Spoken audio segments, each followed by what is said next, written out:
মধ্যে কদিন ধরেই ভালো লাগছিল না, অনেক দিন কোথাও বেরোয়নি, আর অনেক দিন ধরে আমার শরীরটাও খুব খারাপ। তাই ভাবছিলাম বেলুড় মঠ থেকে একটু ঘুরে আসি।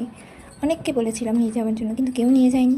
ওই যে কথায় আছে না, যদি তোর ডাক শুনে কেউ না আসে একলা চলো রে, ঠিক সেটাই। যেমন ভাবনা তেমন কাজ। বেরিয়ে পড়লাম বেলুড় মঠের উদ্দেশ্যে। অর্ধেকটা দাদা ছেড়ে দিয়ে গেল, তারপরে টোটোয় তুলে দিল, টোটোয় উঠে চলে আসলাম বেলুড় মঠের দিকে। তো যাই হোক, মা কোনোদিনও একা ছাড়ে না, অনেক কষ্টে বলে ক্ষয়ে মায়ের থেকে পারমিশন পেলাম যে ঠিক আছে যাচ্ছ যাও, কিন্তু অন্ধকার হওয়ার আগে ফিরে আসতে হবে, দিনের আলো থাকতে থাকতে অন্ধকার যেন না হয়। আমি বললাম যথা আজ্ঞা। তো যাই হোক, এখানে নেমে পড়লাম টোটো করে। তো টোটোয় করে নেমে পড়ার পর আমি আস্তে আস্তে হাঁটতে হাঁটতে চলে গেলাম বেলুড় মঠের দিকে। তো আশেপাশে দেখতেই পাচ্ছ এত সুন্দর দৃশ্য, এত সুন্দর মনোরম দৃশ্য। মানে এখানে আসতে আমার সত্যিই বারবার ভালো লাগে। আমার সবথেকে প্রিয় জায়গা বলতে পারো এটা। আমাদের বাড়ির সবাইয়ের বেলুড় মঠের দীক্ষিত, সেই জন্য বারবার এখানে আসতে ভালো লাগে আমার। তো যাই হোক, ঢুকে পড়লাম আস্তে আস্তে। তো এখানে ঢুকে অনেক কথা মনে পড়লো, আমার বাবার কথা, বেস্ট ফ্রেন্ডের কথা। লাস্টবার বাবার সঙ্গে এসেছিলাম কবে, বেস্ট ফ্রেন্ডের সঙ্গে এসেছিলাম কবে, তো এইগুলো মনে পড়ে একটু কষ্ট হলো। তো আমার বাকি বন্ধুরাও কথাও মনে পড়লো যে ওরা যদি আসতো তাহলে খুব মজা হতো। তো যাই হোক, কিছু করার নেই, কাউকেই আর পাবো না আমার সঙ্গে আসার জন্য। হয়তো একাই এবার থেকে চলতে হবে, তাই একা শিখতে হবে। সেই জন্য একাই চলে এলাম, যে না আমাকে একা শিখতে হবে আর কদিন। তো যাই হোক, জুতো জমা দিলাম। জুতো জমা রেখে একটা চাবি রিং দিল আমাকে, দেখতে পাচ্ছ।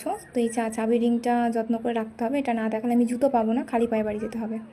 তো যাই হোক, রামকৃষ্ণদেবের মন্দিরে ঢুকে একটু জপ করলাম নিজের মতন।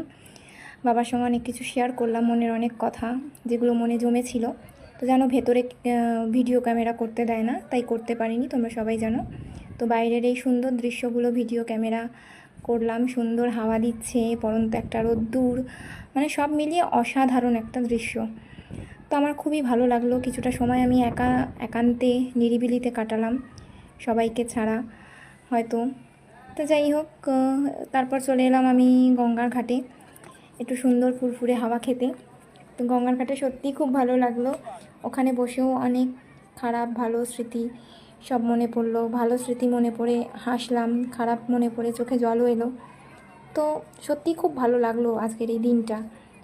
মানে মোটামুটি ভালোই কাটলো, খুব ভালো খুব খারাপ বলবো না, মোটামুটি ভালো কাটলো। তো যাই হোক, আমার টাইম হয়ে এসছে, দেখতে পাচ্ছ সন্ধ্যা সন্ধ্যা হয়ে আসছে। তো আলো থাকতে থাকতে আমাকে বাড়ি ফিরে যেতে হবে, নয়তো মায়ের কাছে বকুনি খেতে হবে। তো যাই হোক, আমি বাইরের দিকে রওনা দিলাম। তো টোটোতে উঠে গেলাম। দেখছো, যাওয়ার সময়তেও যেমন দিয়ে গেছে, যাওয়ার সময়তেও মানে বাড়ি যাওয়ার পথেও আমাকে আনতে এসেছিলো ওপার থেকে গাড়ি করে, তারপর গেছি আমি।